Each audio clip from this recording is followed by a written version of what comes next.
கங்கம்மா கோவிலில் திருவிழா நடக்கிற வீடியோவோட பார்ட் 2 தான் இதில் வந்து பார்க்க போகிறோம். சாயந்தரமா வந்து தீ மிதிக்க வந்து எல்லாமே ரெடி ஆகிட்டு கிளம்பிட்டோம்.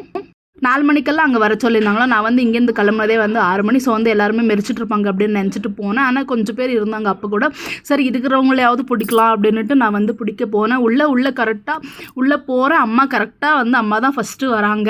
ஸோ வந்து சரி அம்மா மெரிக்கிறது பார்க்கலாமே அப்படின்னு ரொம்ப ஹாப்பி ஆகிடுச்சு. அம்மா இன்னும் போலையே அப்படின்ட்டு. அப்புறமா வந்து கூடவே வந்து எங்கள் லதா சித்தியும் வந்துட்டாங்க. எங்கள் மல்லிகா சித்தியும் தம்பியும் காணும். அவங்க வந்து ஃபஸ்ட்டே ஓடிட்டாங்களாம். ஸோ வந்து பார்க்க முடியல. இதோ இங்கே தெரியுறாங்களே, இவங்க தான் வந்து ஃபஸ்ட்டு வந்து தீ மிதிப்பாங்க. 21 நாள் விரதம் இருந்து அவங்க வந்து மெரிப்பாங்க. ஃபர்ஸ்ட் மெரிக்கிறவங்க எல்லாம் மெரிச்சதுக்கு அப்புறம் லாஸ்ட்டாக அவங்க தான் சாமிக்கு பூஜையும் வந்து செய்வாங்க. எல்லாமே பார்த்துட்டு வெளியே வந்த உடனே சித்தி சித்தப்பா தம்பிங்க எல்லாருமே வந்து வெளியே தான் வெயிட் பண்ணிட்டு இருந்தாங்க. சித்தப்பா வந்து லட்டு வச்சுட்டு உட்காந்துருந்தாங்க. லட்டு வந்து எங்கள் சித்தப்பா கிட்ட சைலண்ட்டாக இருப்பான். ஸோ வந்து சித்தப்பா கிட்ட விளையாடிக்கின்னு இருந்துட்டான். லட்டு பட்டுவோம்.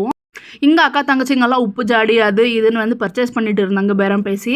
அவங்க 2 பேரும் அங்கே வாங்குறாங்க. நானும் எங்கள் அண்ணனும் ஒரு சைடு 10 ரூபாய் 20 ரூபான்னு போட்டுக்கிற சைடெல்லாம் நாங்கள் போய் எல்லாம் பர்ச்சேஸ் பண்ணிருந்தோம். அப்புறம் வந்து வழியில் போடணும்னு ரொம்ப நாள் ஆசை. நான் வந்து ஸ்கூலில் போடலை, காலேஜில் போடலை, எதுவுமே போடாதனால வழியில் போட்டு எனக்கு பழக்கமே கிடையாது. நான் போடவே மாட்டேன். பட் ஆனால் இங்கே இந்த பிங்க் வளையல் பார்த்து எனக்கு ரொம்பவே வந்து ஆசையாக இருந்துச்சு. ஸோ வந்து போட்டுக்கிறேன் அப்படின்ட்டு நானும் வந்து போட்டுக்கினேன். டசன் வந்து 100 ரூபாய் சொன்னாங்க. 2 டசன் வந்து போட்டுக்கினேன். சூப்பராக அழகாக இருந்தது எனக்கு. அப்படியே வந்து என் ஸ்கூல் ஃப்ரெண்ட் பூஜாவை வந்து மீட் பண்ணது எனக்கு செம்ம ஹாப்பி. அங்கே பக்கத்துலேயே தான் அவங்க வீடோ வருவார். நான் எதிர்பார்க்கவே இல்லை.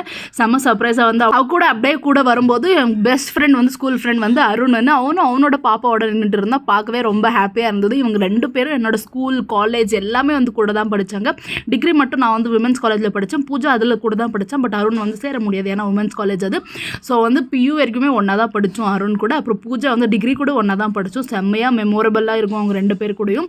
அப்புறம் வந்து வீட்டில் வந்து பார்த்தா ஒவ்வொன்றா பர்ச்சேஸ் பண்ணி அவ்வளோ பர்ச்சேஸ் பண்ணி எடுத்துகிட்டு வந்துட்டோம். எல்லாமே 10 ரூபாய் 20 ரூபாய் 100 ரூபாயிலேருந்து எல்லாமே எடுத்துகிட்டு வந்துட்டோம்.